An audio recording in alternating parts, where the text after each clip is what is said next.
Good morning, friends. I welcome you all to the online worship of Bangalore South Church this morning. Even as we have gathered together to worship God, let's all turn our Bibles to the Epistle of Philippians, chapter number 3 and verse number 10. ಬೆಳಗಿನ ಹೊತ್ತಾರೆಯಲ್ಲಿ ದೇವರನ್ನು ಆರಾಧಿಸುವುದಕ್ಕಾಗಿ ನಾವೆಲ್ಲರೂ ಸೇರಿಕೊಂಡು ಬಂದಿರುವಾಗ ನಮ್ಮ ಸತ್ಯವೇದಗಳನ್ನು ಫಿಲಿಪಿಯರಿಗೆ ಬರೆದ ಪತ್ರಿಕೆ 3ನೇ ಅಧ್ಯಾಯದ 10ನೇ ವಾಕ್ಯವನ್ನು ನಾವೆಲ್ಲರೂ ಒಟ್ಟಾಗಿ ಓದಿಕೊಳ್ಳೋಣ. Philippians chapter number 3 and verse number 10. I want to know Christ and the power of his resurrection and the fellowship of sharing in his sufferings, becoming like him in his death. ಫಿಲಿಪಿಯರಿಗೆ ಬರೆದ ಪತ್ರಿಕೆ 3ನೇ ಅಧ್ಯಾಯ 10ನೇ ವಾಕ್ಯ. ಕ್ರಿಸ್ತನನ್ನು, ಆತನ ಪುನರುತ್ಥಾನದ ಶಕ್ತಿಯನ್ನು, ಆತನ ಶ್ರಮೆಯಲ್ಲಿ ಪಾಲ್ಗೊಳ್ಳುವ ಅನ್ಯೋನ್ಯತೆಯನ್ನು, ಆತನ ಮರಣದಲ್ಲಿ ಆತನ ಹಾಗೆ ಆಗುವುದನ್ನು ತಿಳಿಯುವುದೇ ನನ್ನ ಅಪೇಕ್ಷೆ.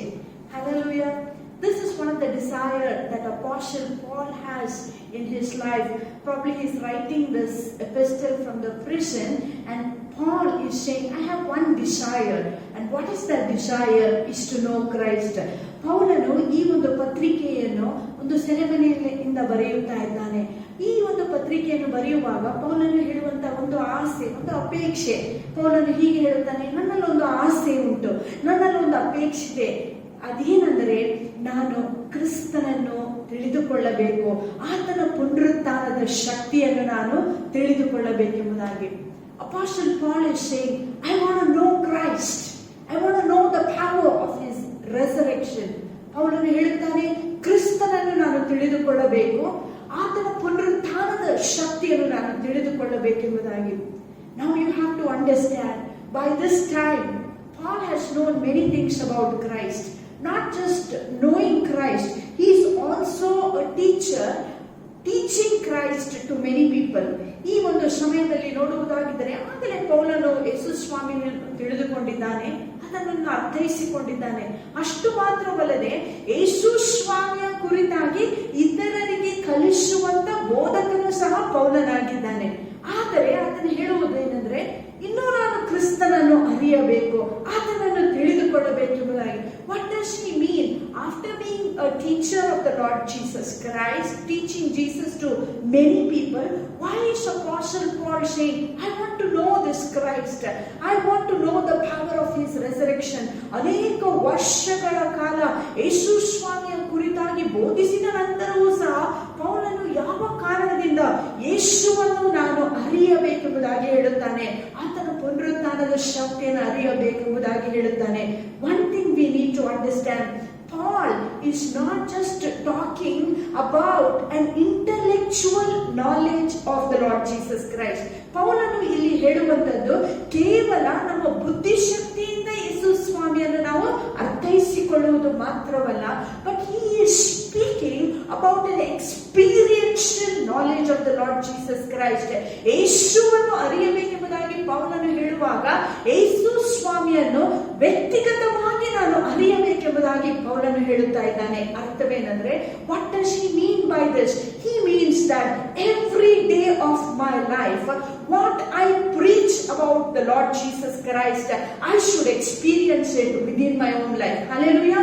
ಯೇಸು ಸ್ವಾಮಿಯ ಕುರಿತಾಗಿ ಏನನ್ನೆಲ್ಲ ನಾನು ಬೋಧಿಸುತ್ತಾ ಇದ್ದೇನೋ ಅದನ್ನು ನನ್ನ ಜೀವಿತದಲ್ಲಿ ನಾನು ಅನುಭವಿಸಬೇಕೆಂಬುದಾಗಿ ಪೌಲನ ಆಸೆ ಇದಾಗಿದೆ.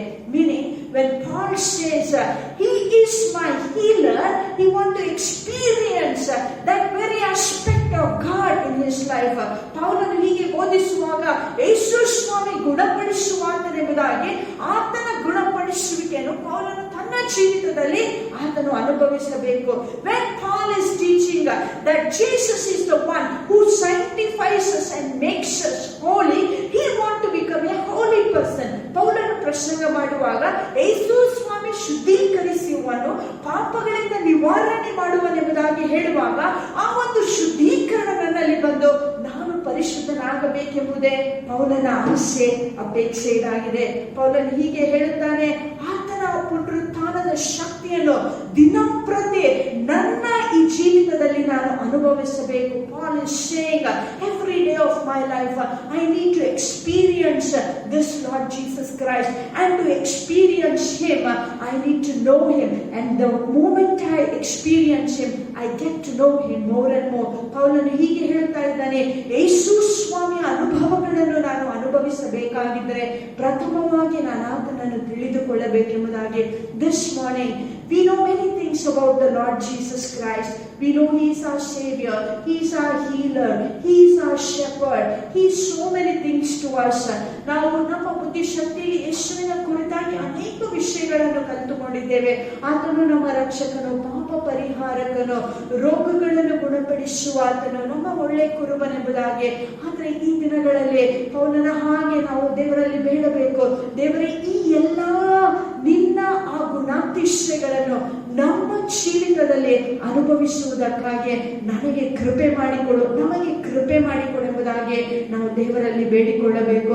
ಈ ಹಾಡನ್ನು ನಾವು ಹಾಡುವಾಗ ಇನ್ನೂ ನಾನು ನಿನ್ನನ್ನು ಅರಿಯಬೇಕು, ನಿನ್ನ ಬಳಿಗೆ ನಾನು ಸೇರಬೇಕು. God, I need to get to know you more. God, I need to experience you more and more. This should be the longing of our heart. And when we long like that, definitely you and I will experience him as never before. My friend, this morning I would like to encourage you. If you have found Christ, you have everything that you need.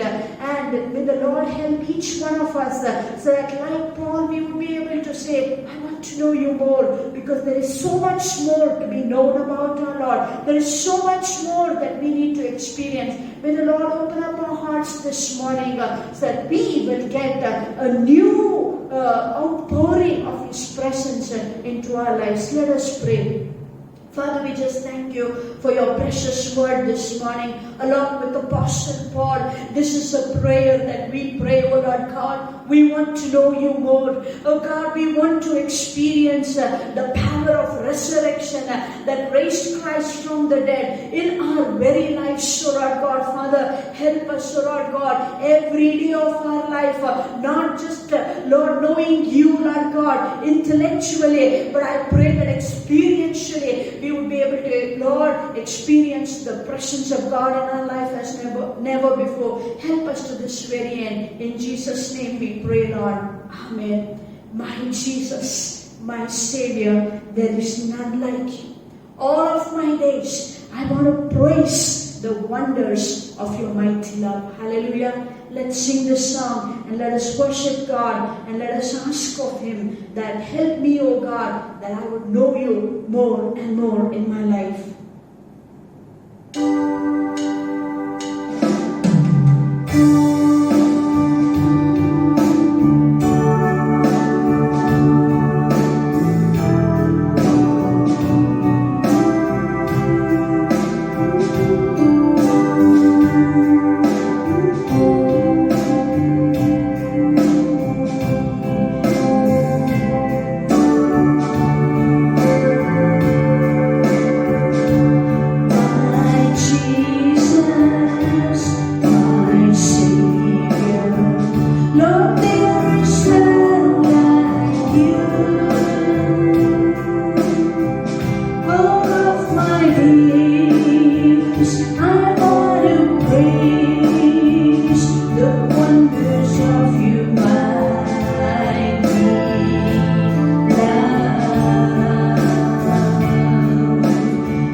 sing praise to the King. Mountains bow down and the seas may roll at the sound of your name. I sing for joy in the work of your hands. Forever I love you, forever I stand. Nothing compares to the promise I have in you. Nothing compares to the promise I have in you. Nothing compares to the promise I have in you.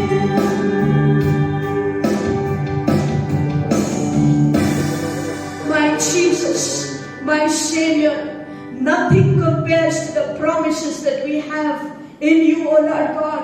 Father, we pray all the days of our life, help us to worship you, Lord God, with all that you have blessed us with. Lord, make us humble worshipers, O God.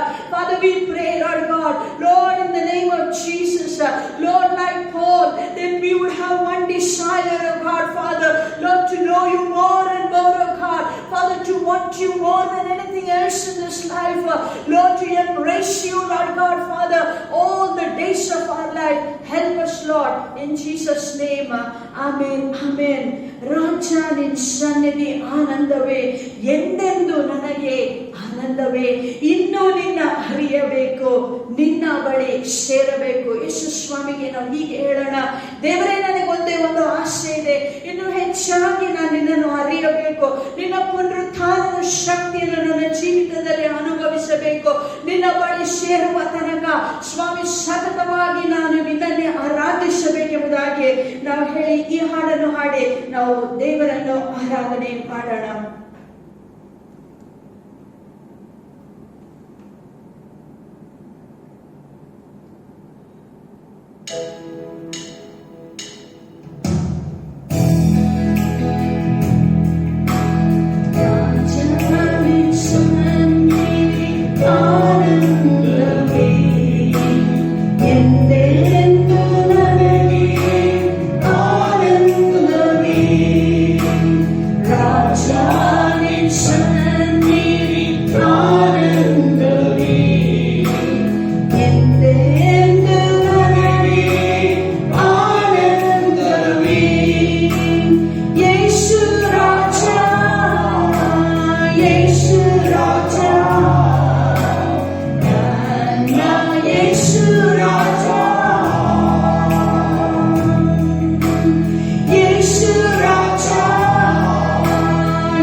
Raja,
ನಿನ್ನಲ್ಲಿ ಎಂದೆಂದಿಗೂ ಸಂತೋಷಿಸುವುದಕ್ಕಾಗಿ ನಮ್ಮೆಲ್ಲರಿಗೆ ಸಹಾಯ ಮಾಡು.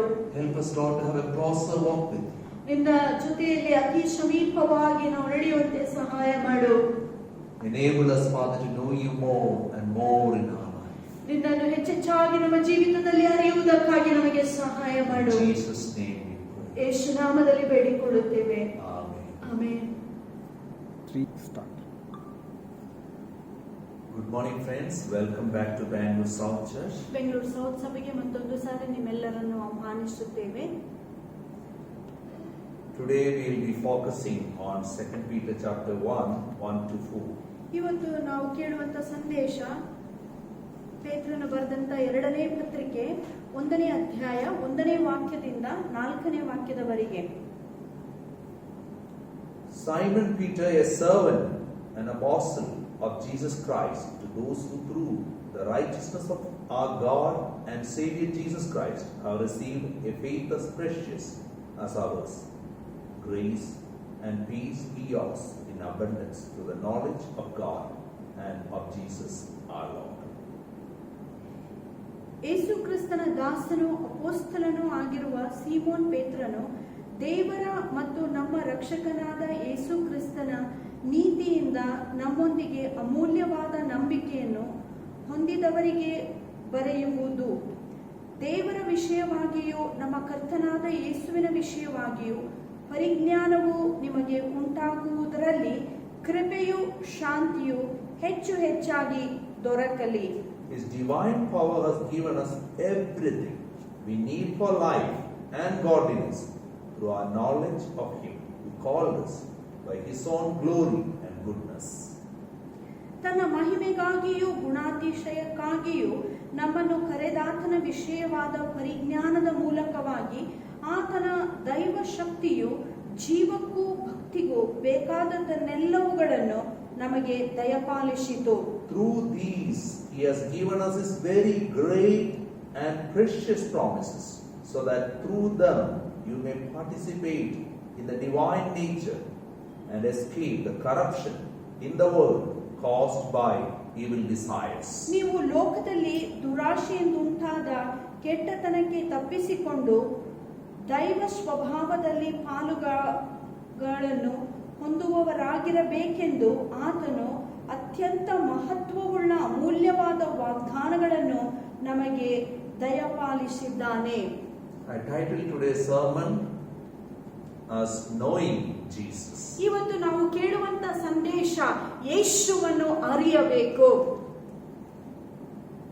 So many years Peter walked with Jesus. ಅನೇಕ ವರ್ಷಗಳ ಕಾಲ ಪೇತ್ರನು ಯೇಸು ಸ್ವಾಮಿಯ ಜೊತೆಯಲ್ಲಿ ನಡೆದನು. He saw so many miracles. ಆತನು ಅನೇಕ ಅದ್ಭುತ ಕಾರ್ಯಗಳನ್ನು ತನ್ನ ಜೀವಿತದಲ್ಲಿ He ಕಂಡಿದ್ದನು. saw how Jesus fed the 5,000. ಯಾವ ರೀತಿಯಾಗಿ ಯೇಸು ಸ್ವಾಮಿ 5,000 ಜನರಿಗೆ ಊಟ ಕೊಟ್ಟನೆಂಬುದಾಗಿ ನೋಡಿದನು. Another time Jesus provided more than 4,000 people.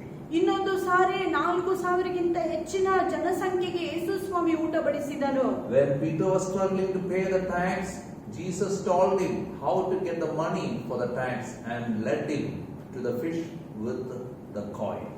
ಸುಂಕವನ್ನು ಕಟ್ಟುವಂತ ಸಮಯ ಬಂದಾಗ ಪೇತ್ರನಲ್ಲಿ ಹಣ ಇರಲಿಲ್ಲ. ಆದ್ರೆ ಯೇಸು ಸ್ವಾಮಿ ಪೇತ್ರನಿಗೆ ಒಂದು ಮಾರ್ಗದರ್ಶನವನ್ನು ಕೊಟ್ಟು ಸರಿಯಾದ ಮೀನನ್ನು ಹಿಡಿಯುವುದಕ್ಕೆ ಸಹಾಯಿಸುತ್ತಾನೆ.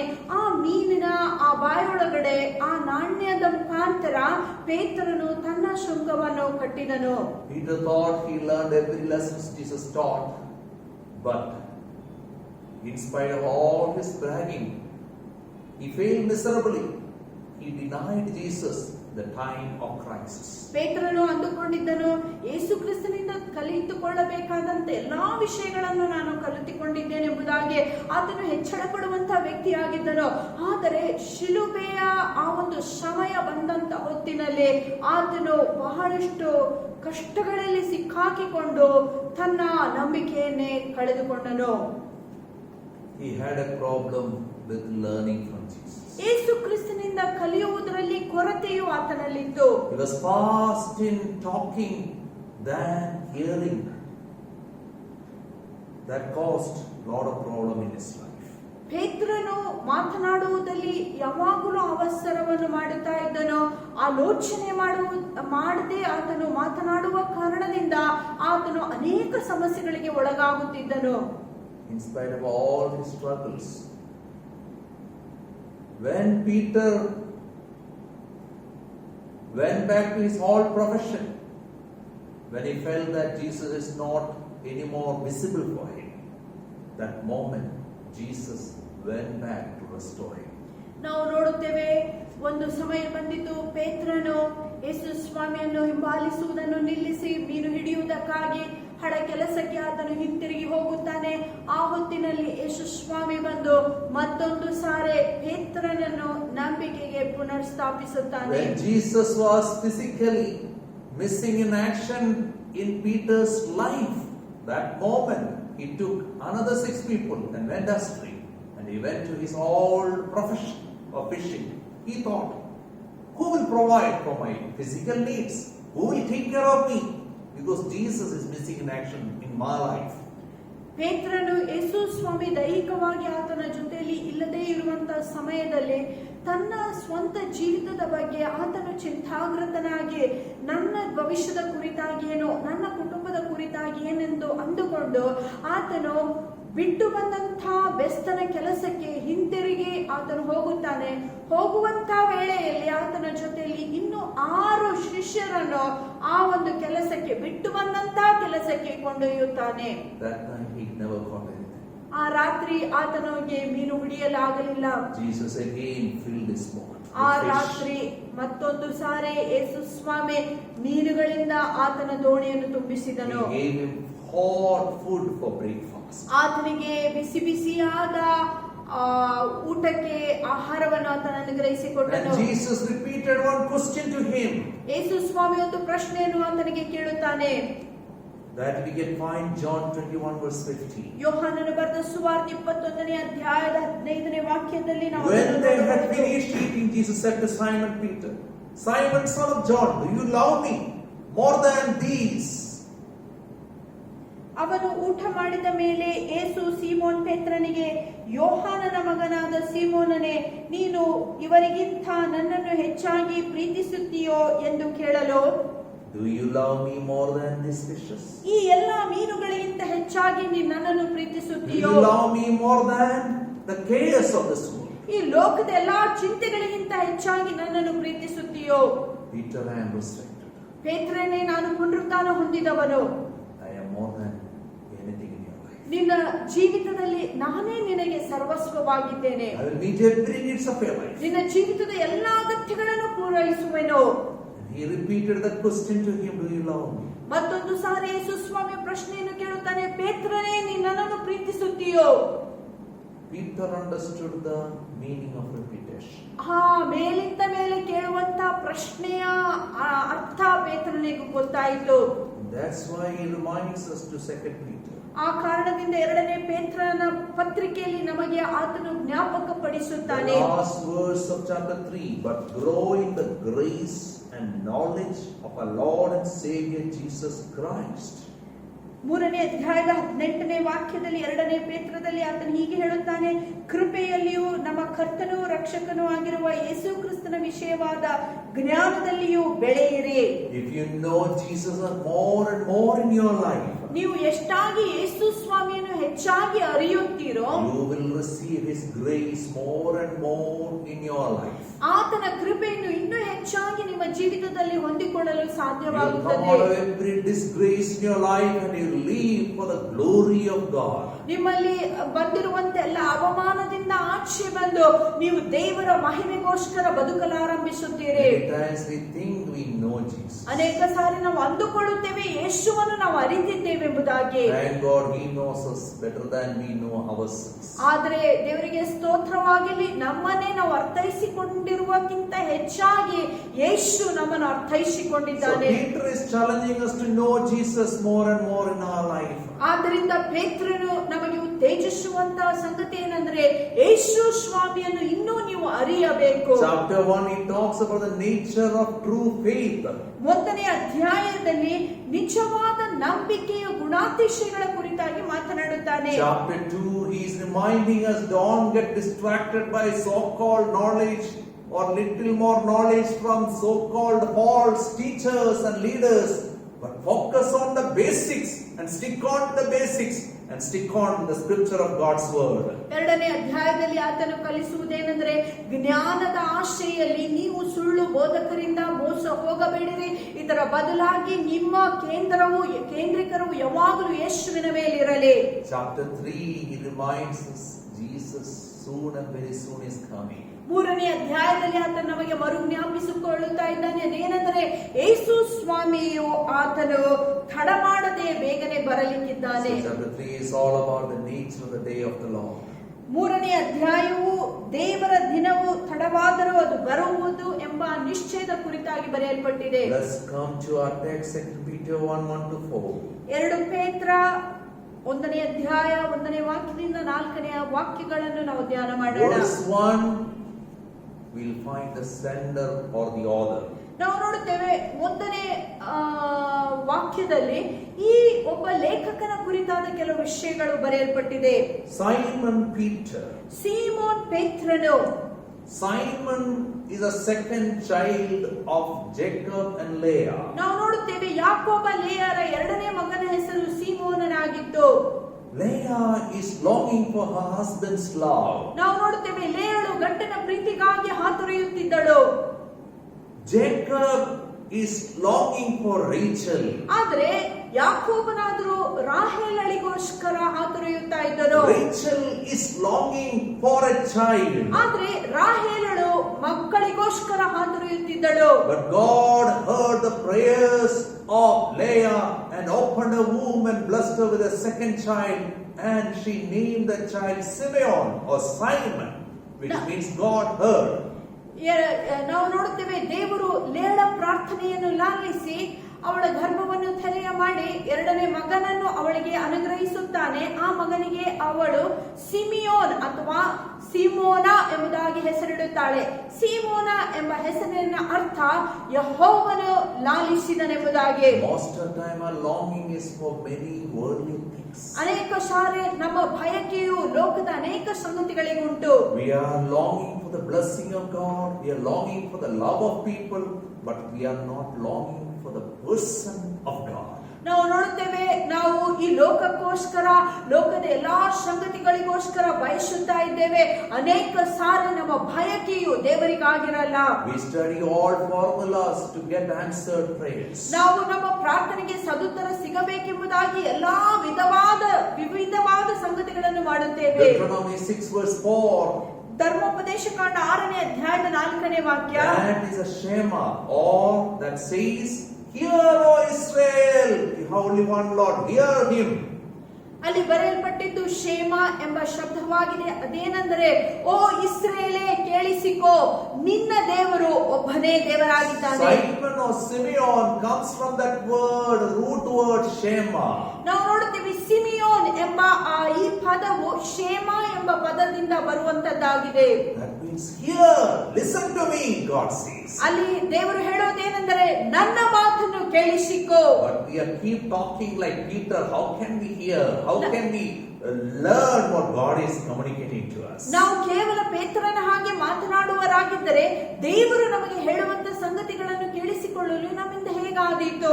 Unless we hear from God and unless we know who is our God, unless we know His will for our life, we will not become a rock, a Peter, a solid, stable person in life. ನಾವು ದೇವರ ಸ್ವರವನ್ನು ಕೇಳಿಸಿಕೊಳ್ಳದಿದ್ದರೆ, ದೇವರ ಚಿತ್ತವನ್ನು ಅರಿತುಕೊಳ್ಳದಿದ್ದರೆ, ಪೇತ್ರನ ಹಾಗೆ ನಾವು ಬಲವಾದ ಬಂಡೆ ಹೇಗೆ ಆಗಲು ಸಾಧ್ಯವಾಗುತ್ತದೆ? Simon Peter, a servant. Simon ಪೇತ್ರನು ಯೆಹೋವನ ದಾಸನು. A servant is coming from that word doulos. ದಾಸನು ಎಂಬ ಪದವು ಡ್ಯೂಲೋಸ್ ಎಂಬ ಪದದಿಂದ When you ಬರುವಂತದ್ದಾಗಿದೆ. study the Old Testament, you will understand doulos is a voluntary slave who refused to go out of the master's house because he loves the master so much. ಈ ಡ್ಯೂಲೋಸ್ ಪದವನ್ನು ನಾವು ಹಳೆ ಒಡಂಬಡಿಕೆಯಿಂದ ಅರ್ಥೈಸಿಕೊಳ್ಳಬೇಕು. ಡ್ಯೂಲೋಸ್ ಸೇವಕನು ಅಥವಾ ದಾಸನೆಂಬುದಾಗಿ ಹೇಳುವಾಗ, ಬಿಡುಗಡೆ ಹೊಂದಿದ ನಂತರ ಈ ದಾಸನು ತನ್ನ ಯಜಮಾನನ ಮನೆಯನ್ನು ಬಿಟ್ಟು ಯಜಮಾನನನ್ನು ಬಿಟ್ಟು ಹೋಗುವುದಕ್ಕೆ ಆತನು ಮನಸ್ಸು ಮಾಡುವುದಿಲ್ಲ. ಸ್ವ ಇಚ್ಛೆಯಿಂದ ಆ ಯಜಮಾನನ ದಾಸನು ಜೀವಿತ ಕಾಲವೆಲ್ಲ ಆಗಿರಬೇಕೆಂಬುದಾಗಿ ಆತನು ಮನಸ್ಸು ಮಾಡುವ ಆತನಾಗಿದ್ದಾನೆ. Peter is saying, because of all the mercy and grace of my Lord. ಪೇತ್ರನು ಹೇಳುತ್ತಾ ಇದ್ದಾನೆ, ಯೆಹೋವನು ನನ್ನ ಮೇಲೆ ಸುರಿಸಿರುವಂತ ಎಲ್ಲಾ ಕನಿಕರೆಗಳಿಗೋಸ್ಕರವಾಗಿ, ನನ್ನಲ್ಲಿರುವಂತ ಎಲ್ಲಾ ಬಲಹೀನತೆಗಳ ನಿಮಿತ್ತವಾಗಿ ಯೇಸು ಸ್ವಾಮಿ when I was nobody, I was rejected, I was hopeless and helpless and worthless, he saw a leader in me. Because of that, I will love him and I will be a slave for him. I'm willing to be anything for him. That is the meaning of that word doulos. ನಾವು ನೋಡುತ್ತೇವೆ, ಪೇತ್ರನು ಆತನಿಗೆ ಅರ್ಥೈಸಿಕೊಂಡಿದ್ದಾನೆ. ಏನೆಂದರೆ, ಕೆಲಸಕ್ಕೆ ಬಾರದ ನನ್ನನ್ನು ಆತನು ಆರಿಸಿಕೊಂಡು ನಾಯಕನಾಗಿ ನೇಮಿಸಿದಂತ ಈ ದೇವರ ಸೇವಕನು ಅಥವಾ ದಾಸನಾಗಿರಲು ಸ್ವ ಇಚ್ಛೆಯಿಂದ ನಾನು ಮನಸ್ಸು ಮಾಡಿದ್ದೇನೆ. ಆದ್ದರಿಂದ ನನ್ನನ್ನು ಆತನ ದಾಸನೆಂಬುದಾಗಿ ನಾನು ಕರೆದುಕೊಳ್ಳುತ್ತೇನೆ. He is not only a slave of Jesus Christ, but he is also an apostle of Jesus Christ. ಆತನು ಯೇಸು ಸ್ವಾಮಿಯ ದಾಸನು ಮಾತ್ರವಲ್ಲದೆ ಯೇಸು ಸ್ವಾಮಿಯ ಅಪೊಸ್ತಲನು ಸಹ ಆಗಿದ್ದಾನೆ. Because he is a slave of Jesus Christ, he has authority of Jesus Christ. The anointing of Jesus Christ flows in and through his life. ಆತನು ಅಪೊಸ್ತಲನಾಗಿರುವ ಕಾರಣದಿಂದ ಯೇಸು ಕ್ರಿಸ್ತನ ಅಧಿಕಾರವು, ಅಭಿಷೇಕವು ಆತನ ಜೀವಿತದಿಂದ ಇತರರಿಗೆ ಹರಿದು ಬರುತ್ತಿದೆ. And then he reminds us why he writes this book. ಮತ್ತು ಆತ ನಮಗೆ ಮರುಜ್ಞಾಪಿಸಿಕೊಳ್ಳುತ್ತಾ ಇದ್ದಾನೆ ಯಾವ ಕಾರಣದಿಂದ ಈ ಪುಸ್ತಕವನ್ನು ಆತನು ಬರೆಯುತ್ತಿದ್ದಾನೆ. 2 Peter chapter 3, 1 and 2. 2 ಪೇತ್ರ 3ನೇ ಅಧ್ಯಾಯ 1 ಮತ್ತು 2ನೇ ವಾಕ್ಯ. Dear friends, this is now my second letter to you.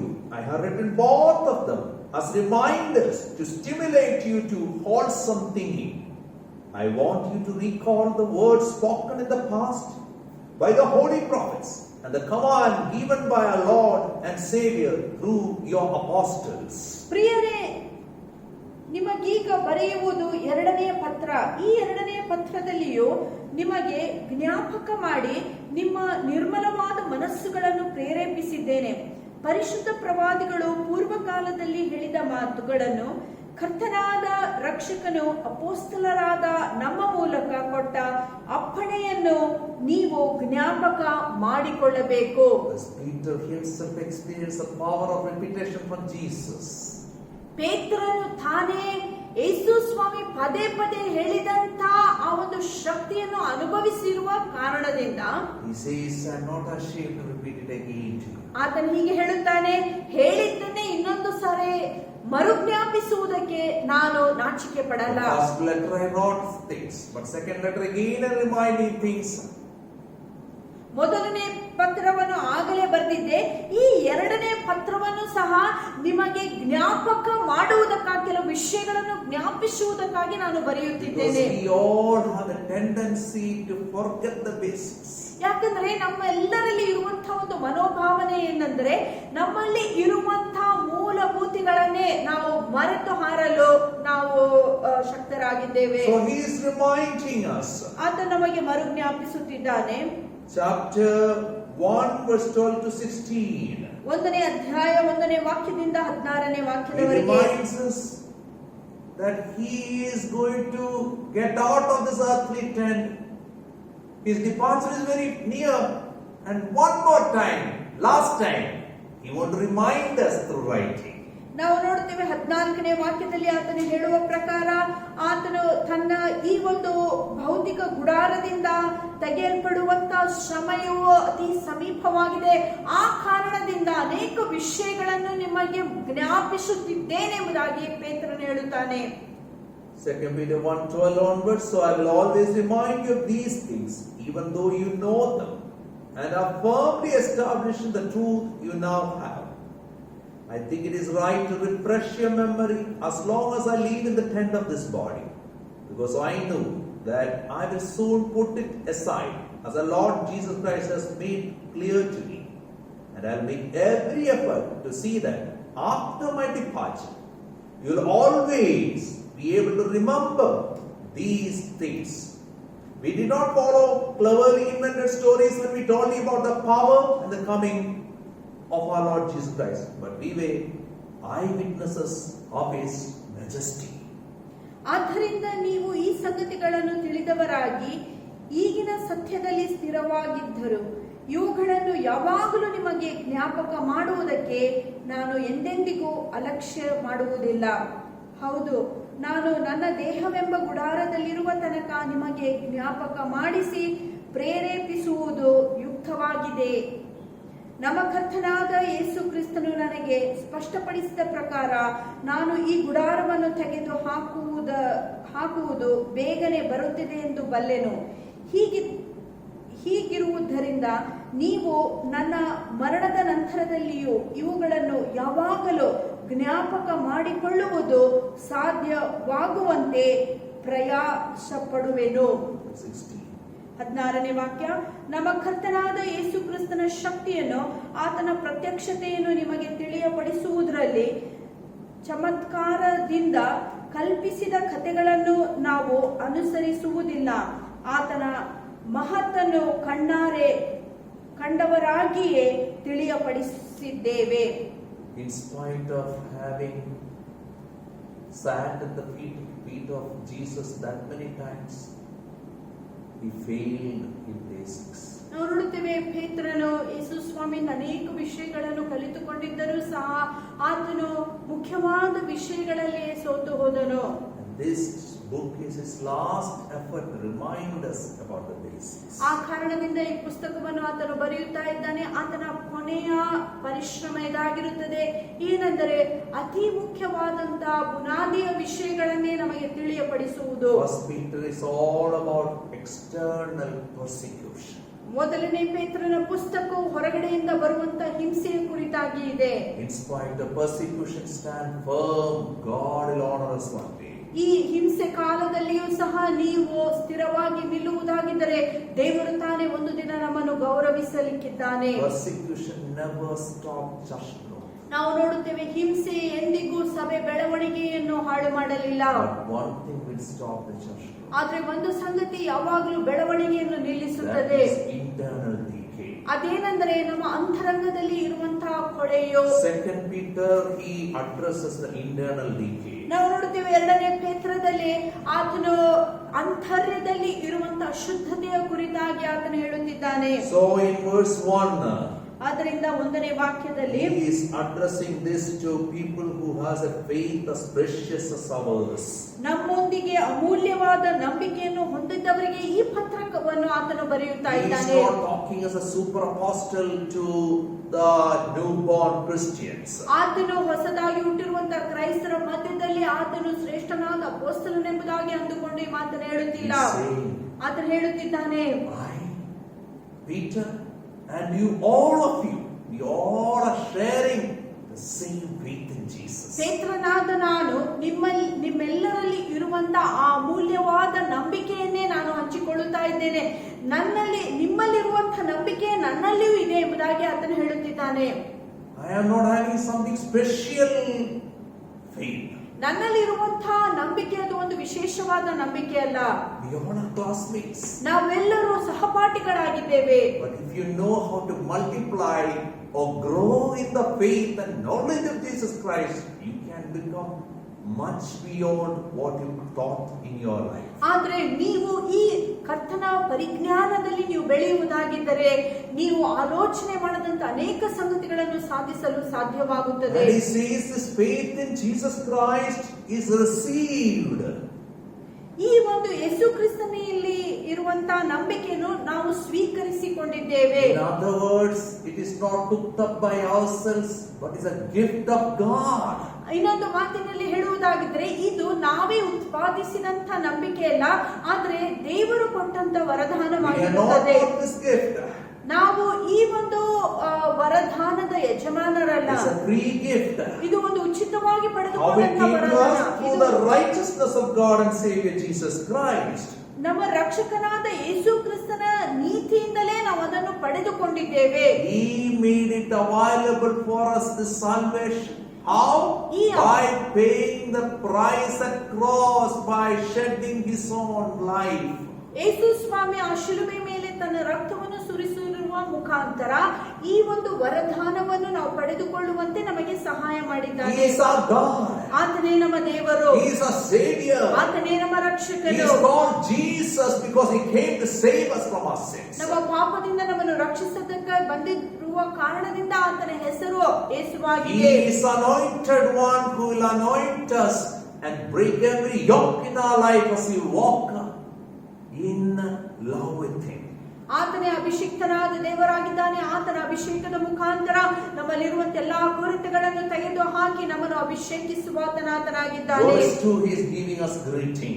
ಮತ್ತು ಎರಡನೇ ವಾಕ್ಯದಲ್ಲಿ ಆತನು ವಂದನೆಗಳನ್ನು Grace ಕೊಡ್ತಾ and ಇದ್ದಾನೆ. peace. ಕೃಪೆಯು ಶಾಂತಿಯು, Grace and peace be yours in abundance. ಕೃಪೆಯು ಶಾಂತಿಯು ಹೆಚ್ಚು ಹೆಚ್ಚಾಗಿ ದೊರಕಲಿ. We will receive more and more grace. How we will receive the grace? By falling in love with Jesus again and again. ಯಾವ ರೀತಿಯಾಗಿ ಕೃಪೆಯನ್ನು ಶಾಂತಿಯನ್ನು ಅನುದಿನವೂ ನಮಗೆ ಪಡೆದುಕೊಳ್ಳಲು ಸಾಧ್ಯವಾಗುತ್ತದೆ? ಯೇಸು ಕ್ರಿಸ್ತನನ್ನು ದಿನಂಪ್ರತಿ ಪ್ರೀತಿಸುವ ಮುಖಾಂತರ. More and more grace in our life, more and more disgrace will be out of our life, and more we will enjoy the peace of mind and peace of emotions that comes from God. ಹೆಚ್ಚಿನ ದೇವರ ಕೃಪೆಯು ನಮ್ಮ ಮೇಲಿರುವಂತ ಸಮಯದಲ್ಲಿ ಅವಮಾನದಿಂದ ನಾವು ಆಚೆ ಬಂದು ದೇವರ ಶಾಂತಿ ಸಮಾಧಾನವನ್ನು ಪಡೆದುಕೊಳ್ಳಲು How ಸಾಧ್ಯವಾಗುತ್ತದೆ. we appropriate this grace and peace through the knowledge of God and of Jesus our Lord. ಈ ಕೃಪೆಯು ಶಾಂತಿಯು ನಮ್ಮದಾಗುವುದು ಹೇಗೆಂದರೆ ನಾವು ದೇವರ ಮತ್ತು ಯೇಸು ಕ್ರಿಸ್ತನ ವಿಷಯದಲ್ಲಿ ಹೊಂದಿರುವಂತಹ ಪರಿಜ್ಞಾನದ ಮುಖಾಂತರ. More and more we have that intimate knowledge of God. ನೀವು ಎಷ್ಟು ಹೆಚ್ಚಾಗಿ ಯೇಸುವನ್ನು ನೀವು ತಿಳಿದುಕೊಳ್ಳುತ್ತೀರೋ All the barrenness out of your life. ನಿಮ್ಮ ಜೀವಿತದಿಂದ ಎಲ್ಲಾ ಬಂಜೆತನವು ಬಿಟ್ಟು You will ಹೋಗುತ್ತದೆ. be fruitful in every way. ಎಲ್ಲಾ ರೀತಿಯಲ್ಲಿಯೂ ನೀವು ಫಲ ಕೊಡಲು ಆರಂಭಿಸುತ್ತೀರಿ. And more you will enjoy being obedient to your master. ಈ ಮುಖಾಂತರ ನೀವು ನಿಮ್ಮ ಯಜಮಾನನಿಗೆ ವಿಧೇಯರಾಗುವುದರಲ್ಲಿ ಮುಂದುವರಿಯುತ್ತೀರಿ. Knowledge comes from that Old Testament word yada, means intimately knowing somebody. ಈ ಪರಿಜ್ಞಾನ ಎಂಬುದಾಗಿ ಹೇಳುವಾಗ ಹಳೆ ಒಡಂಬಡಿಕೆಯ ಶಬ್ದ ಯಾದ ಎಂಬ ಆ ಪದದಿಂದ ಬರುತ್ತದೆ. ಯಾದ ಎಂಬ ಪದದ ಅರ್ಥವೇನೆಂದರೆ ಒಬ್ಬ ವ್ಯಕ್ತಿಯನ್ನು ಅತಿ ಸಮೀಪವಾಗಿ ತಿಳಿದುಕೊಳ್ಳುವುದು. Adam knew Eve, then they had the child. ಆದಾಮನು ಹವ್ವಳನ್ನು ತಿಳಿದಿರುವ ಕಾರಣದಿಂದ ಅವರಿಗೆ ಒಂದು ಮಗು ಹುಟ್ಟಿದ್ದು. When you are intimately, emotionally loving God, fruitfulness is your portion. ನೀವು ಅತಿ ಹೆಚ್ಚಾಗಿ ಯೇಸು ಸ್ವಾಮಿಯನ್ನು ನಿಮ್ಮ ಸಕಲ ಭಾವನೆಗಳಿಂದ ಪ್ರೀತಿಸಲು ಆರಂಭಿಸುವಂತ ಸಮಯದಲ್ಲಿ ಫಲ ಕೊಡುವುದು ತನ್ನಷ್ಟಕ್ಕೆ ತಾನು ನಿಮ್ಮ ಜೀವಿತದಲ್ಲಿ ಬರಲು That ಆರಂಭಿಸುತ್ತದೆ. word knowledge is repeated maximum in 2 Peter. ಎರಡನೇ ಪೇತ್ರನ ಈ ಒಂದು ಪತ್ರಿಕೆಯಲ್ಲಿ ಪರಿಜ್ಞಾನ ಎಂಬ ಶಬ್ದವು ಮೇಲಿಂದ ಮೇಲೆ ಅದು ಹೇಳಲ್ಪಡುವಂತ ಶಬ್ದವಾಗಿದೆ. Verse 3 talks about Jesus' divine power. ನಾವು ನೋಡುತ್ತೇವೆ ಮೂರನೇ ವಾಕ್ಯ ಯೇಸು ಸ್ವಾಮಿಯ ದೈವಿಕ ಶಕ್ತಿಯ ಕುರಿತಾಗಿ ಬರೆಯಲ್ಪಟ್ಟಿದೆ. We have witnessed what electricity power can do in our life. ನಾವು ಅನುಭವಿಸಿದ್ದೇವೆ ಈ ಒಂದು ವಿದ್ಯುತ್ ಶಕ್ತಿ ನಮ್ಮ ಜೀವಿತದಲ್ಲಿ ಏನೆಲ್ಲ What ಮಾಡಬಹುದು. solar power can achieve. ನಾವು ಈ ಒಂದು ಸೂರ್ಯನ ಬೆಳಕಿನಿಂದ ಬರುವಂತ ಶಕ್ತಿ What steam power ಎಷ್ಟಾಗುತ್ತದೆ, can achieve. ಅಥವಾ ನಾವು ಈ ಒಂದು ಉಷ್ಣತೆ ಏನನ್ನು ನಮಗೆ ಮಾಡುತ್ತದೆ. Peter has experienced the divine power. ಆದ್ರೆ ಪೇತ್ರನಾದರೂ ದೈವ ಶಕ್ತಿಯನ್ನು ತನ್ನ ಜೀವಿತದಲ್ಲಿ He ಅನುಭವಿಸಿಕೊಂಡಿದ್ದಾನೆ. was an ordinary man, ಆತನು ಒಬ್ಬ ಸಾಧಾರಣ ವ್ಯಕ್ತಿಯಾಗಿದ್ದನು. shy man, a fisherman. ಆತನು ನಾಚಿಕೆ ಸ್ವಭಾವವನ್ನದವನಾಗಿದ್ದನು, ಒಬ್ಬ He was so ಬೆಸ್ತನಾಗಿದ್ದನು. scared. ಆತನು ಭಯದಿಂದ He ತುಂಬಿದವನಾಗಿದ್ದನು. denied Jesus 3 times. 3 ಸಾರಿ ಯೇಸು ಸ್ವಾಮಿಯನ್ನು ಅಲ್ಲಗಳೆದನು. But when the power of God came upon him, ಆದ್ರೆ ದೇವರ ಶಕ್ತಿಯು ಆತನ ಜೀವಿತದ ಮೇಲೆ ಇಳಿದು ಬಂದಾಗ, when he received the Holy Spirit power, ಪರಿಶುದ್ಧಾತ್ಮನ ಶಕ್ತಿಯನ್ನು ಆತನು ಪಡೆದುಕೊಂಡಾಗ, that ordinary Peter became extraordinary in the mighty hands of God. ಆ ಸಾಧಾರಣವಾದ ಪೇತ್ರನು ಯೇಸು ಸ್ವಾಮಿಯ ಹಸ್ತದಲ್ಲಿ ಬಲವಾಗಿ ಉಪಯೋಗಿಸಲ್ಪಟ್ಟನು. And the same Peter, just before he gave up his earthly tent, ಈ ಅದೇ ಪೇತ್ರನು ಆತನು ಈ ಭೂ ಯಾತ್ರೆಯನ್ನು ಮುಗಿಸುವಕ್ಕಿಂತ ಮುಂಚೆ from life experience is saying, God will meet not only spiritual needs, every needs of my life, and he has met, and he will meet all your needs too. ಆ ಪೇತ್ರನು ಹೀಗೆ ಹೇಳುತ್ತಾ ಇದ್ದಾನೆ, ದೇವರು ಕೇವಲ ಆತ್ಮಿಕ ಅಗತ್ಯಗಳನ್ನು ಮಾತ್ರವಲ್ಲ, ಈ ಜೀವಿತಕ್ಕೆ ಬೇಕಾಗಿರುವಂತ ಎಲ್ಲಾ ಸಂಗತಿಗಳನ್ನು ನಿಮಗೆ ಅನುಗ್ರಹಿಸಿ ಕೊಡುತ್ತಾನೆ ಎಂಬುದಾಗಿ ಪೇತ್ರನು His ಹೇಳುತ್ತಾನೆ. divine power has given us everything we need for life and godliness. ದೈವ ಸ್ವಭಾವದಲ್ಲಿ ಪಾಲುಗಾರರಾಗುವುದಕ್ಕೆ ಆತನ ದೈವಿಕ ಶಕ್ತಿಯು ಜೀವಿತಕ್ಕೆ ಮತ್ತು ಭಕ್ತಿಗೆ ಬೇಕಾಗಿರುವಂತ ಎಲ್ಲಾ ಸಂಗತಿಗಳನ್ನು ಕೊಟ್ಟಿದೆ. When we fall in love with Jesus, we know he will take care of every needs, not all our wants. ನಾವು ನೋಡುತ್ತೇವೆ, ಯೇಸು ಸ್ವಾಮಿಯನ್ನು ನಾವು ಪ್ರೀತಿಸುವಂತ ಸಮಯದಲ್ಲಿ ನಮ್ಮಲ್ಲಿ ಇರುವಂತ ಎಲ್ಲಾ ಅಗತ್ಯಗಳನ್ನು ಆತನು ನೆರವೇರಿಸುವಾತನಾಗಿದ್ದಾನೆ, ನಮ್ಮ ಅಪೇಕ್ಷೆಗಳನ್ನಲ್ಲ. Focus on Jesus and all what is needed, Jesus will provide. ನೀವು ಯೇಸು ಸ್ವಾಮಿಯನ್ನೇ ನೀವು ನೋಡುವಂತಹ ಸಮಯದಲ್ಲಿ ನಿಮ್ಮ ಸಕಲ ಅಗತ್ಯಗಳನ್ನು ಆತ How we ನೆರವೇರಿಸುವಾತನಾಗಿದ್ದಾನೆ. receive all these things through a knowledge of Jesus Christ, ಹೇಗೆ ನಾವು ಇದನ್ನೆಲ್ಲ ಸ್ವೀಕರಿಸಲು ಸಾಧ್ಯವಾಗುತ್ತದೆ? ಯೇಸು ಸ್ವಾಮಿಯ ಜ್ಞಾನದಿಂದ. who called us by his own glory and goodness. ಆತನು ತನ್ನ ಮಹಿಮೆ ಅನುಸಾರವಾಗಿ ನಮ್ಮನ್ನು ಕರೆದಾತನು. We are not paid anything. ನಾವು ಯಾವ ಕ್ರಯವನ್ನು We ಕಟ್ಟಲಿಲ್ಲ. are enjoying one blessing after another blessing because he is so generous with us. ನಾವು ನೋಡುತ್ತೇವೆ, ಒಂದಾದ ನಂತರ ಇನ್ನೊಂದು ಆಶೀರ್ವಾದಗಳನ್ನು ನಾವು ಅನುಭವಿಸುತ್ತೇವೆ. ಕಾರಣವೇನೆಂದರೆ ಆತನು ಧಾರಾಳವಾಗಿ ನಮ್ಮನ್ನು He is not ಆಶೀರ್ವದಿಸುತ್ತಿದ್ದಾನೆ. only generous, he is so gracious with us. ಆತನು ಕೇವಲ ಧಾರಾಳವಾಗಿ ನಮ್ಮನ್ನು ಆಶೀರ್ವದಿಸುವುದು ಮಾತ್ರವಲ್ಲ, ಕೃಪೆಯಿಂದ ತುಂಬಿದ ಆತನಾಗಿದ್ದಾನೆ. ಆತನು ನಮ್ಮ ಎಲ್ಲಾ ಪಾಪಗಳನ್ನು ಕ್ಷಮಿಸುವನು. He reveals himself more and more to us through all the experiences we have in life. ನಮ್ಮ ಜೀವಿತದಲ್ಲಿ ಬಂದಂತಹ ಎಲ್ಲಾ ಅನುಭವಗಳ ಮುಖಾಂತರ ಆತನನ್ನು ಹೆಚ್ಚಾಗಿ ತನ್ನನ್ನೇ ತಾನು ನಮಗೆ ತೋರ್ಪಡಿಸುವ He has ಆತನಾಗಿದ್ದಾನೆ. promised so many beautiful promises. ಆತನ ಅನೇಕ ವರದಾನಗಳನ್ನು ವಾಗ್ದಾನಗಳನ್ನು ನಮಗೆ He ಕೊಟ್ಟಿದ್ದಾನೆ. promised that he will never leave us. ಆತನು ವಾಗ್ದಾನ ಮಾಡಿದ್ದಾನೆ, ನಿನ್ನನ್ನು ಎಂದಿಗೂ ಕೈ ಬಿಡುವುದಿಲ್ಲ. What may come or may not happen in our life, he will be always with us. ನಮ್ಮ ಜೀವಿತದಲ್ಲಿ ಏನು ನಡೆದರೂ ನಡೆಯದಿದ್ದರೂ ಆತನು ಸತತವಾಗಿ ನಮ್ಮ ಜೊತೆಯಲ್ಲಿ And ಇರುವಂತನು. that is what is focus of verse 4. ಅದೇ ಆತನು 4ನೇ ವಾಕ್ಯದಲ್ಲಿ ಹೇಳುತ್ತಿದ್ದಾನೆ. It's all about promise of Jesus. ಇದೆಲ್ಲ ಯೇಸುವಿನ ಆ ಒಂದು ವಾಗ್ದಾನಗಳು. Peter says, ಪೇತ್ರನು ಹೇಳುತ್ತಾನೆ, this promise is very great. ಈ ಎಲ್ಲ ವಾಗ್ದಾನಗಳು ಅದು ಮಹತ್ತಾದ ವಾಗ್ದಾನವು. If you love Jesus, Bible is a love letter of Jesus. ಯೇಸು ಸ್ವಾಮಿಯನ್ನು ನೀವು ಪ್ರೀತಿಸುವುದಾಗಿದ್ದರೆ ದೇವರು ನಮಗೆ ಕೊಟ್ಟಿರುವಂತಹ ಪ್ರೇಮ ಪತ್ರವೇ ಈ ಸತ್ಯವೇದವಾಗಿರುತ್ತದೆ. And when you read the words of Jesus again and again, you will see that many promises in Bible. ನೀವು ಯೇಸು ಸ್ವಾಮಿಯ ವಾಕ್ಯವನ್ನು ಓದುವಂತ ಸಮಯದಲ್ಲಿ ಅಷ್ಟೊಂದು ವರದಾನಗಳನ್ನು ವಾಕ್ಯದಲ್ಲಿ ಓದಲು ನಿಮಗಾಗುತ್ತದೆ. That promises will keep you alive in this hard, tough world. ಈ ಲೋಕದ ಎಲ್ಲಾ ಕಷ್ಟ ಪರಿಸ್ಥಿತಿಗಳಲ್ಲಿ ಈ ದೇವರ ವಾಗ್ದಾನಗಳು ನಿಮ್ಮನ್ನು ಸ್ಥಿರವಾಗಿ ನಿಲ್ಲುವುದಕ್ಕೆ ಸಹಾಯ ಮಾಡುತ್ತದೆ. Cherish and relish in the promises of God because you know the one who promises will come very soon. ದೇವರ ವಾಕ್ಯಗಳನ್ನು, ಆತನ ವಾಗ್ದಾನಗಳನ್ನು ನೀವು ಗಟ್ಟಿಯಾಗಿ ಹಿಡಿದುಕೊಳ್ಳಿರಿ. ಯಾಕಂದ್ರೆ ಒಂದು ವಿಷಯ ನೀವು ಮರೆಯಬಾರದು, ದೇವರು ಮಾಡಿರುವಂತಹ ಸಕಲ ವಾಗ್ದಾನಗಳು ಯೇಸು ಕ್ರಿಸ್ತನಲ್ಲಿ ಆಮೇನ್ ಆಗಿದೆ. His promise is very great. ಆತನ ವಾಗ್ದಾನಗಳು ಮಹತ್ತಾದ His ವಾಗ್ದಾನಗಳು. promises are very precious. ಆತನ ವಾಗ್ದಾನಗಳು ಅಮೂಲ್ಯವಾದಂತಹ Many ವಾಗ್ದಾನಗಳು. angels never got this promise. ಅನೇಕ ದೇವದೂತರಿಗೆ ವಾಗ್ದಾನಗಳು Many ದೊರಕಲಿಲ್ಲ. human beings never realized about this promise. ಅನೇಕ ಮನುಷ್ಯರು ಸಹ ಈ ವಾಗ್ದಾನಗಳನ್ನು ಪಡೆದುಕೊಳ್ಳಲಿಲ್ಲ. Blessed are the people who has Jesus as Lord in their life. ಯಾರ್ಯಾರ ಜೀವಿತದಲ್ಲಿ ಯೇಸು ಕ್ರಿಸ್ತನೇ ಒಡೆಯನಾಗಿದ್ದಾನೋ ಅವರು ಧನ್ಯರು. Job lost everything in his life, ಯೋಬನು ತನ್ನ ಜೀವಿತದಲ್ಲಿ ಸಮಸ್ತವನ್ನು ಕಳೆದುಕೊಂಡನು. but he got everything back because God was everything in his life. ಆದ್ರೆ ಕಳೆದದ್ದನ್ನೆಲ್ಲ ಆತನು ಹಿಂತಿರುಗಿ ಸಂಪಾದಿಸಿಕೊಂಡನು. ಕಾರಣವೇನೆಂದರೆ ಯೇಸುವೇ ಆತನಿಗೆ ಸರ್ವವಾಗಿದ್ದನು. Why these promises? ಯಾಕೆ ಈ ವಾಗ್ದಾನಗಳು? These promises are given so that we will participate in the divine nature. ದೈವಿಕ ಆ ಗುಣ ಸ್ವಭಾವದಲ್ಲಿ ನಾವು ಪಾಲ್ಗೊಳ್ಳಬೇಕೆಂಬುದಾಗಿ ಈ ಎಲ್ಲ ವಾಗ್ದಾನಗಳು ಕೊಡಲ್ಪಟ್ಟಿವೆ. We are not God in the making. ನಾವು ದೇವರಾಗಿ ಮಾರ್ಪಾಟನ್ನು We beings. ನಾವು ಮನುಷ್ಯ ಮಾತ್ರದವರು. We struggle with holiness. ನಾವು ಪರಿಶುದ್ಧತೆ ಎಂಬ ಸಂಗತಿಯಲ್ಲಿ ಕೊರತೆ ಹೊಂದಿದ್ದೇವೆ. But through the promise of God, ಆದರೆ ದೇವರ ವಾಗ್ದಾನಗಳ we ನಿಮಿತ್ತವಾಗಿ will overcome sin.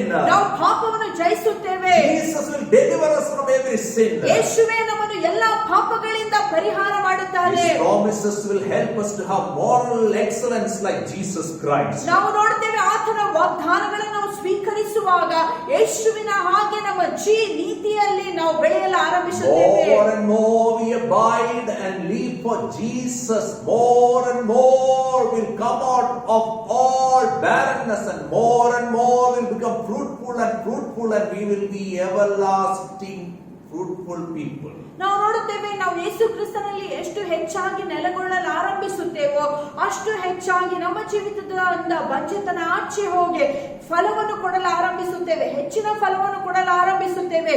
ನಿತ್ಯಕ್ಕೂ ನಿಲ್ಲುವಂತ ಫಲವನ್ನು ಕೊಡಲು ಆರಂಭಿಸುತ್ತೇವೆ. As long as we live in this world, we are prone to the corruption. ನಾವು ನೋಡುತ್ತೇವೆ, ಈ ಲೋಕದಲ್ಲಿ ನಾವು ಬದುಕುವ ತನಕ ಲೋಕದ ಕಲ್ಮಶವು ನಮ್ಮಲ್ಲಿ ಬರುವುದು ಸಾಧ್ಯವಾಗಿದೆ. This corruption will corrode. It will bring all our values down. ಈ ಒಂದು ಕಲ್ಮಶವು ನಮ್ಮ ಜೀವಿತದಲ್ಲಿ ಇರುವಂತ ನೈತಿಕ ಜೀವಿತವನ್ನು ಹಾಳು ಮಾಡುತ್ತದೆ. But when we cover ourselves and keep ourselves alive in Jesus Christ, ಆದ್ರೆ ಯೇಸು ಕ್ರಿಸ್ತನಲ್ಲಿಯೇ ನಾವು ಜೀವಿಸುವಂತ ವೇಳೆಯಲ್ಲಿ will escape the corruption in the world. ಈ ಲೋಕದಲ್ಲಿ ಇರುವಂತ ಎಲ್ಲಾ ಕಲ್ಮಶದಿಂದ ನಾವು ಆಚೆ ಬರಲು ಸಾಧ್ಯವಾಗುತ್ತದೆ. Acts chapter 2 verse 40, Peter pleaded with the first people who heard the first sermon after he was baptized in the Holy Spirit. ಅಪೊಸ್ತಲರ ಕೃತ್ಯ 2ನೇ ಅಧ್ಯಾಯ 40ನೇ ವಾಕ್ಯದಲ್ಲಿ ಪೇತ್ರನು ತನ್ನ ಜನರಿಗೆ ಬೇಡಿಕೊಳ್ಳುವಂತಹ ಬೇಡಿಕೆ ಇದಾಗಿದೆ. He encouraged them to get out of the corruption of the world. ಆತನು ಅವರಲ್ಲಿ ವಿನಂತಿಸಿಕೊಳ್ಳುತ್ತಾನೆ, ಅದೇನೆಂದರೆ ಈ ಲೋಕದ ಸಕಲ ಕೆಟ್ಟತನದಿಂದ ನೀವು ರಕ್ಷಿಸಲ್ಪಡಬೇಕು. Chapter 2 of 2 Peter verse 20 reminds, if they escape the corruption of the world by knowing our Lord and Savior Jesus Christ. 2ನೇ ಪೇತ್ರ 2ನೇ ಅಧ್ಯಾಯ 20ನೇ ವಾಕ್ಯದಲ್ಲಿ ಆತನು ಹೀಗೆ ಹೇಳುತ್ತಾನೆ, ಕರ್ತನು ರಕ್ಷಕನಾಗಿರುವ ಯೇಸು ಕ್ರಿಸ್ತನ ವಿಷಯವಾದ ಜ್ಞಾನ ಹೊಂದಿ ಲೋಕದ ಮಾಲಿನ್ಯಗಳನ್ನು ತಪ್ಪಿಸಿಕೊಂಡವರಾಗಿ. More and more you are connected with Jesus, the gravity of sin will be out of your life. ನೀವು ಎಷ್ಟು ಹೆಚ್ಚಾಗಿ ಯೇಸುವಿನ ಜೊತೆಯಲ್ಲಿ ಒಂದಾಗುತ್ತೀರೋ ಪಾಪದ ಒತ್ತಡವು ನಿಮ್ಮ ಜೀವಿತದ ಮೇಲೆ ಅಷ್ಟು ಕಡಿಮೆ ಆಗುತ್ತದೆ.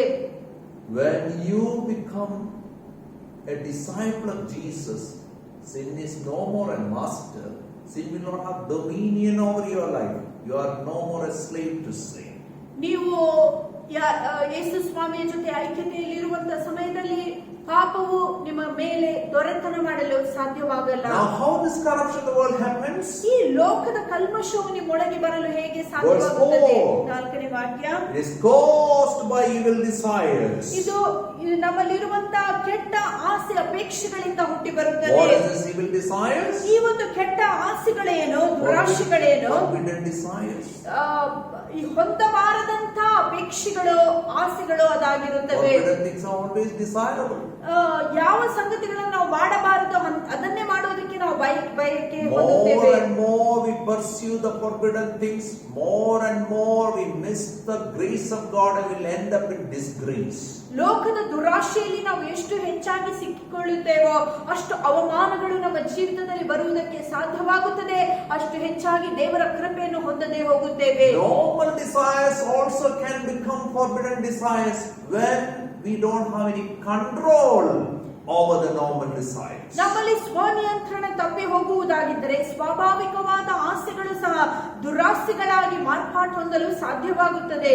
Uncontrolled good desires, like desire for food, when it is not in control, it will end up in gluttony. ನಾವು ನೋಡುತ್ತೇವೆ, ಊಟಕ್ಕೋಸ್ಕರ ಅತಿ ಆಸೆಯನ್ನು ನಾವು ಪಡೆದುಕೊಳ್ಳುವಂತಹ ಸಮಯದಲ್ಲಿ ಈ ಒಳ್ಳೆ ಆಸೆಯು ನಮ್ಮಲ್ಲಿ ದುರಾಸೆಯಾಗಿ ಮಾರ್ಪಾಟನ್ನು ಹೊಂದುತ್ತದೆ. The desire for money, no control, it end up in avarice. ನಾವು ನೋಡುತ್ತೇವೆ, ಹಣಕ್ಕೋಸ್ಕರ ಮಿತಿಮೀರಿ ನಮ್ಮ ಆಸೆ ಬೆಳೆಯುವಂತ ಸಮಯದಲ್ಲಿ ಅದಕ್ಕೆ ದ್ರವ್ಯಾಶೆ ಎಂಬ ಪಾಪದಲ್ಲಿ ನಾವು ಸಿಕ್ಕಾಕಿಕೊಳ್ಳುತ್ತೇವೆ.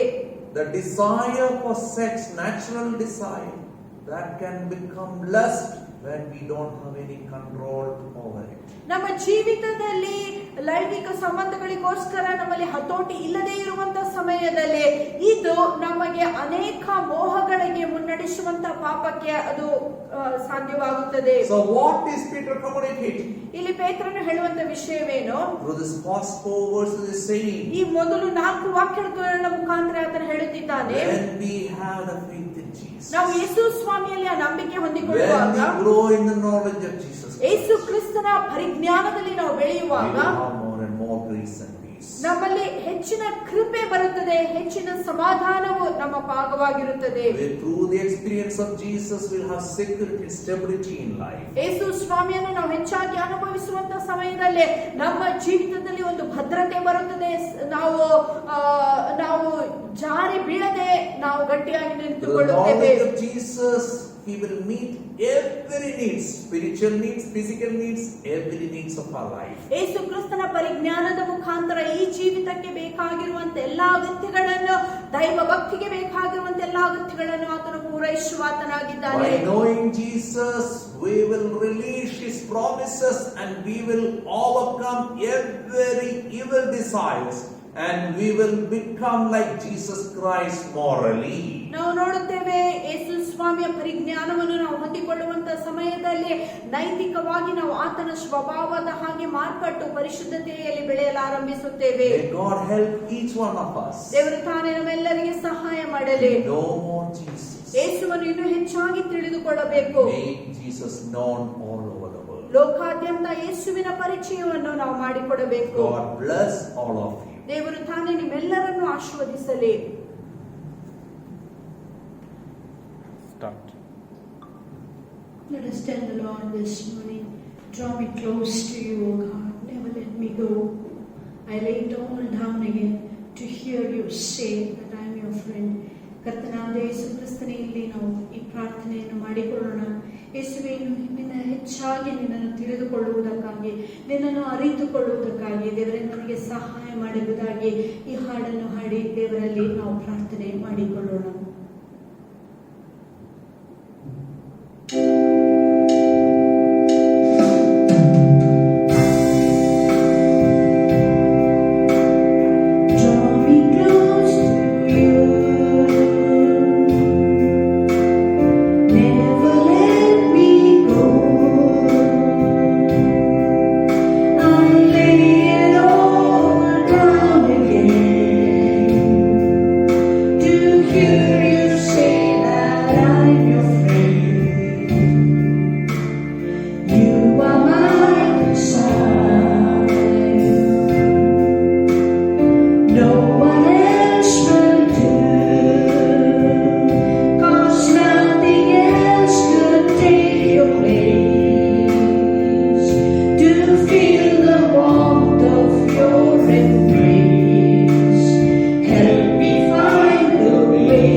ಯೇಸು ಕ್ರಿಸ್ತನ ಅಮೂಲ್ಯವಾದ ಕೃಪೆಯು,